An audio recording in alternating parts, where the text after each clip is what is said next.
Okay, let's see what we're dealing with here. This is so much stuff. Hey, and welcome to part 2 of Decluttering Your Life. If you haven't watched the first part, that's okay, you can just watch it afterwards. I'll leave the link below. So today we're cleaning the attic, and there's a lot of things in here. But I'm sure there are a lot of homes out there that has storage rooms that are a lot more chaotic than this one. So I'm genuinely excited today to get this going, because I'm this kind of guy who like to organize things, but I totally understand if you aren't. There are a lot of people out there who just generally don't like organizing stuff. But it's a lot of work, so I understand. But I will show you some great tips for how to work with this. When it comes to organizing a room or a storage space, you're gonna need some place. If you have a lot of things, you're gonna need some way of storing it. And right now there is literally zero storage in here. No shelves, no anything. So we're gonna go out and buy some of that stuff, and you can tag along with me, and I'm gonna dig through the process with you, and you will get a lot of good tools for when you're gonna declutter your life and make it easier for you to live and just make more room for you.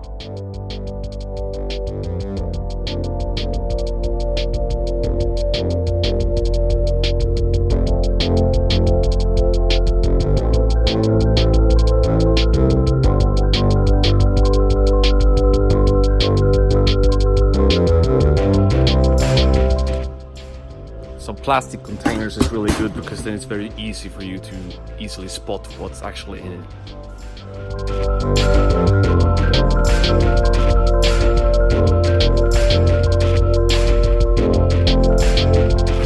So now we're back, and first thing we're gonna do is to use this new plastic boxes to put in things that we would like to keep.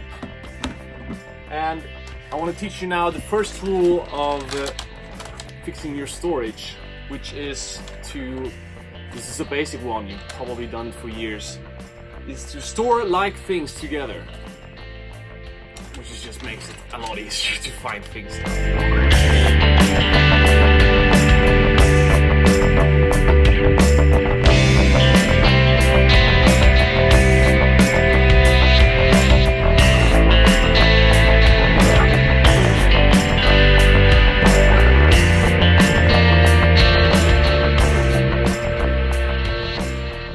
So, I wanted to discuss something important, because we came up to this box right here, and this box contains the things I keep for memory.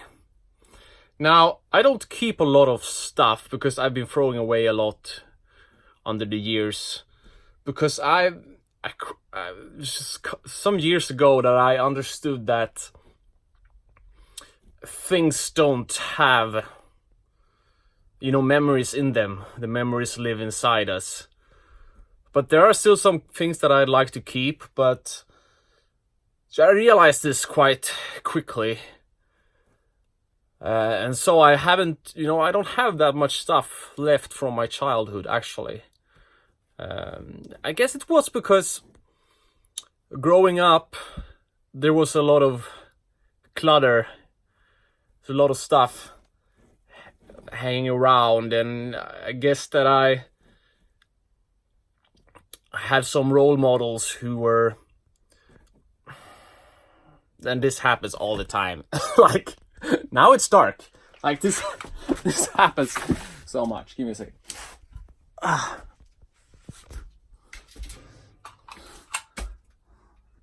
So every 5 minutes I have to go and hit the lights switch over here.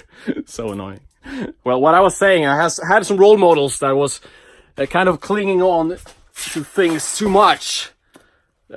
So there was a lot of things in my home when I was growing up, and for me, it's just a thing of stress and it just removed my focus from what was important. To me, it was just stuff lying about that had no value to really anyone anymore. And that's one of the most important things that I hope you will realize when you start going down this journey yourself, is that I'm gonna quote the documentary Minimalism. If you haven't seen it, you should really see it. Love people and use things, because the other way around rarely works.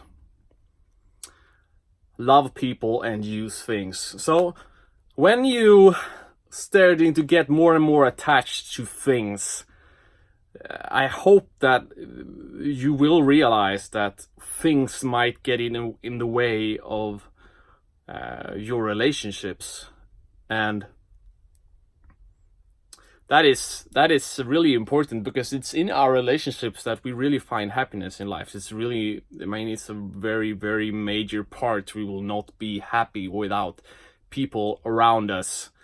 Don't ever forget that. If there wasn't another person in the whole world and you could have all the stuff you wanted, you could just go into millionaires' houses and drive around their cars, and that would be fun for a week, but you would not be happy, because you need other people to be happy. You don't need stuff to be happy. You need enough things to make your life work. You need to have clothes so you won't get cold, and those kind of things. You need food. Those things, the bare essentials, are the really things you need to get really happy. But then again, I also want to tell you that when it comes to my box, and when it comes to things that you use, they need to spark joy for you.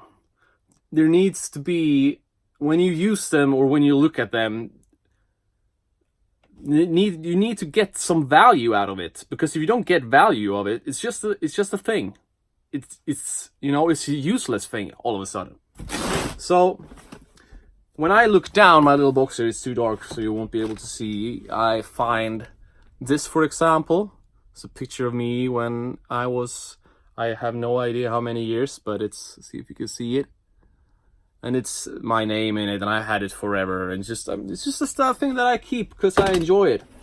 But there are some other things here that I might. This is a CD I recorded with some friends. It looks funny because it's some guys on it. But when I look at this, it doesn't necessarily spark joy for me. Oh, now it's dark again. What's that? 3 minutes? 4 minutes? Oh. So I'm back. It doesn't necessarily spark joy for me. But what I will do is that I will take this CD and I will put it in my computer, and I will copy the songs, and I will store it in my cloud storage, because that way I will just keep the songs that we recorded, and I can listen to it whenever, and it doesn't clutter my life if I just keep my memorables organized in folders. Now, cleaning your computer and how to organize your files, that's a whole different story. Let's not talk about this today because that's too much. So, what I also have here is this is some things from my childhood. This is drawings I made when it was 97 and 98. These drawings I was making at school, and they made us do this folder kind of thing, so you can take it out and you can take a look at some of the things. I made it. I was such an artist. This looks so beautiful. Anyways, so what I would like to suggest to you is that if you feel like you have too many of these childhood things, you should keep some of it. I mean, you can do this as you wish, or you could throw them all away, but take pictures of them first. If it's old drawings you made as a kid, take pictures of them. Store them safely in some cloud server out there, and they will not take up any more physical space in your life. I've been doing this a couple of times before, and I have some pictures, but I haven't ever, you know, gotten back to look at them. Maybe I will at some point. Maybe 10 years from now I will. But that is a way of saving them without actually having to find a place to store them. You know, because right now I'm making a bunch of decisions of where to store things. Should I store this? Where should I store that? And it's just a thing that I have to organize and keep track of, you know? But if you can collect your memorables in, you know, a box size like this, I think that you are doing quite a good job.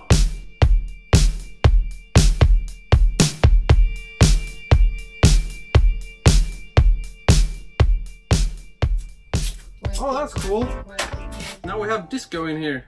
You see the light flashing?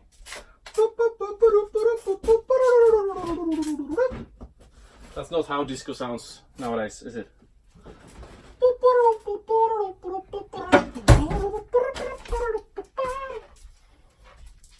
No. This is a door. No. I'm getting rid of this door. So, we have finally made it. Not everything is done, but the first mission is done, which was decide what things are we keeping and what things are we throwing away. So these are the things that we are keeping. Maybe if you can see it in the disco light. And all of this here is stuff we're getting rid of, and all of that out there. So it will make a huge difference when everything is done. We'll just have to carry everything out and get rid of it.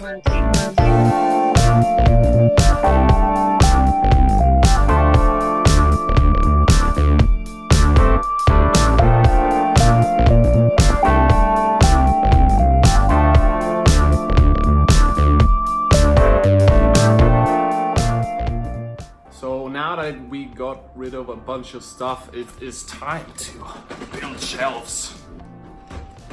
So now, as you can see here, the shelves are up, and I decided to just put some boxes in so it would be easier to navigate through the space. So now all there is to try to organize this as good as possible so it's easy to access everything.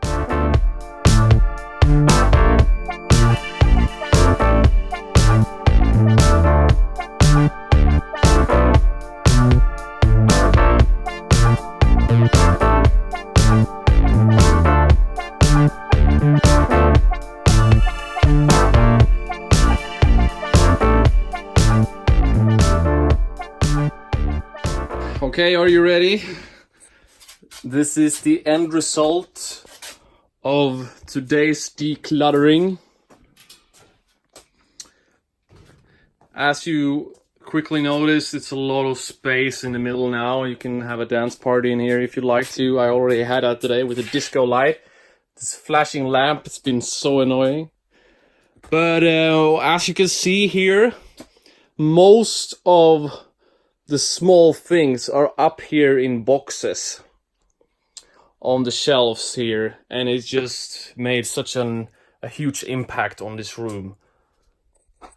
It's just so much easier to get to if I need some tools, and through most of these boxes you can see that this one contains books, and this is shoes, and you know, obviously nothing is really perfect, you know, but I did my best with this. As you can see, I had my girlfriend in here also helping me at the end. Use things and love people, and don't get too affectionate about stuff, because they are all really only here to serve you, and if they are not serving you anymore, you should give them away to someone that might benefit from them instead. Why are you keeping them here when someone else could have use for them? that's the major takeaways for today. Hope you enjoyed hanging with me today. Please leave a comment if you have any thoughts, if you have any tips, you know, how to do this process smoother maybe than I did today. I would like to suggest to you, if you have a project like this, don't try to get it done in a day like I did, because I started around 10 or 11 today, and it's now 9 o'clock in the evening. So I've been doing it this most of the day. Obviously, I've been taking some breaks, but I've been working with this for at least 8 hours. And this is not a huge storage unit, you know. I'm sure there's a lot of you guys out there that have a lot more stuff, but you know, let this work with small steps, and I'm sure you can get through it. Thank you. See you guys. Bye.